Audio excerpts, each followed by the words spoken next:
Welcome to Leadership Devotionals. And before I proceed on with the devotionals, let me greet each one of you, fellow leaders, a happy Valentine's. And of course, we know that Valentine's is a day of love, a day of hearts. For that reason, I'm wearing red.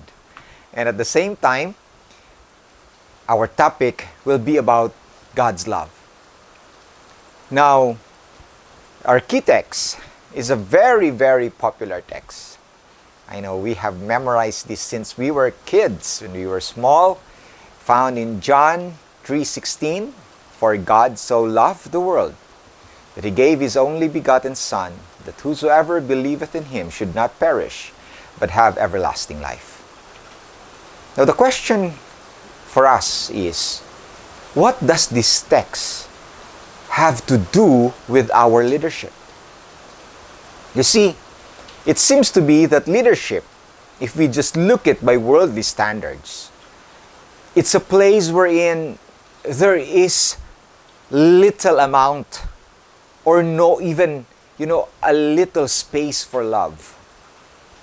We have to be imposing, we have to be strict, we have to abide with the policies, abide with the procedures, and monitor performance, check on outcomes, and all of these things.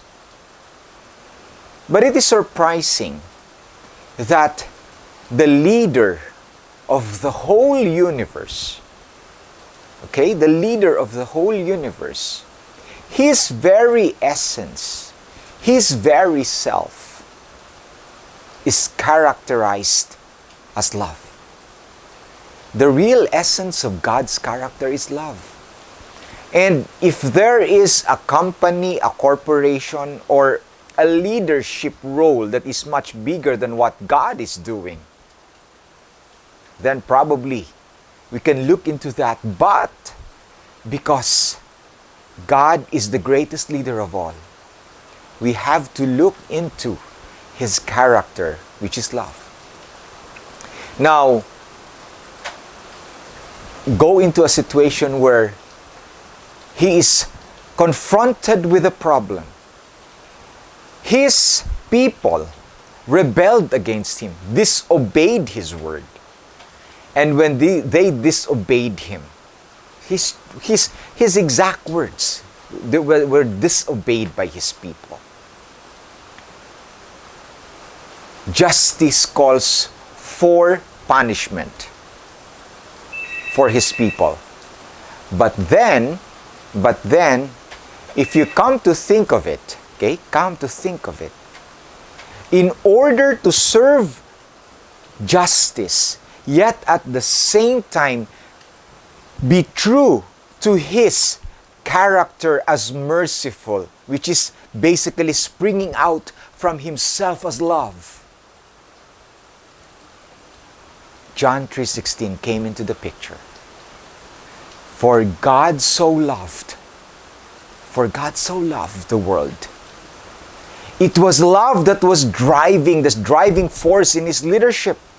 So much so that even though He has erring people to deal with, He sent His beloved Son to die in their place, so that by that very act, that act can manifest the truest of God's love for humanity, and at the same time, He can bring them back, He can restore them back into a relationship with Him. He can restore them back into the mission and the work that He has relegated for them.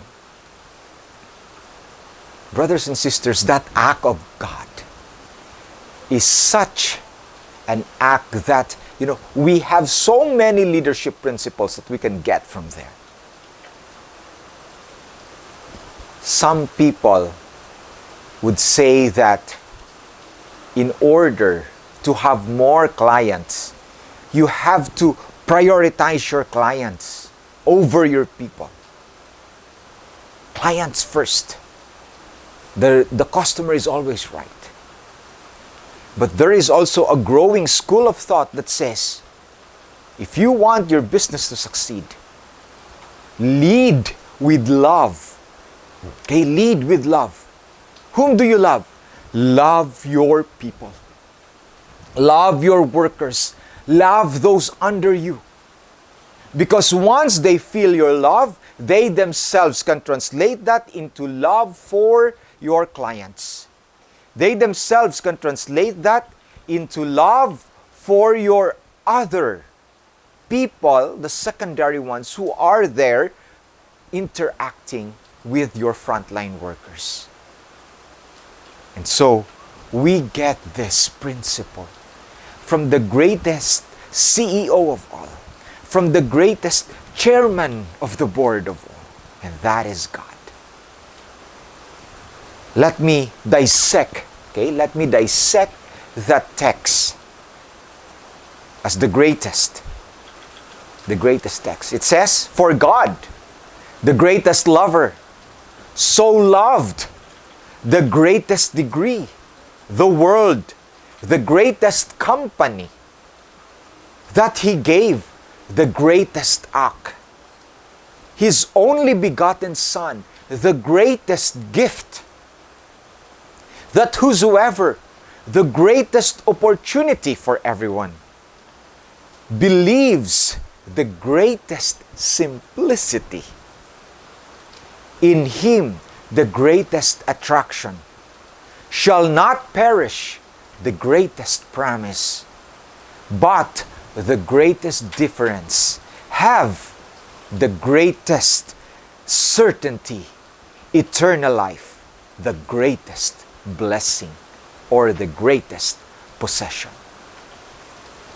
Fellow leaders, I hope we can glean so much from these texts, from God's example of leading our companies, leading our corporations, leading our institutions, leading our organizations from a standpoint of love.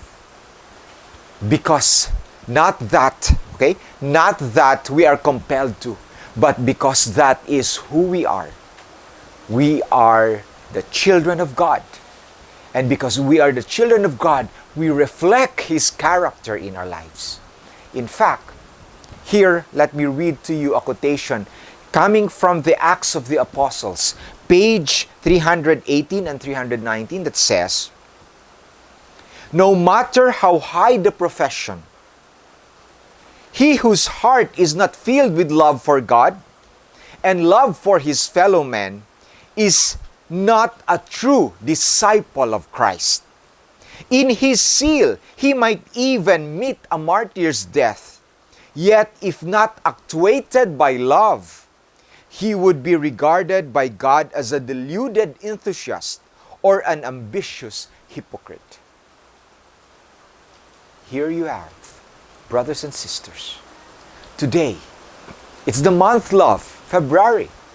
And today, if you're going to lead your people, remember our example. Remember our model. God Himself, the greatest leader of all. He leads out from a heart of love. And may you also be like that. May I also be like that. That we lead our people from a heart of love. God bless you. Hello, fellow leaders. If you have been blessed with the devotional that you have just heard, don't forget to like, share, or subscribe. Because when you do that, more people, more leaders will be blessed with the same blessing that you have experienced. In YouTube channel, click subscribe to Good Shepherd Consultants. God bless you.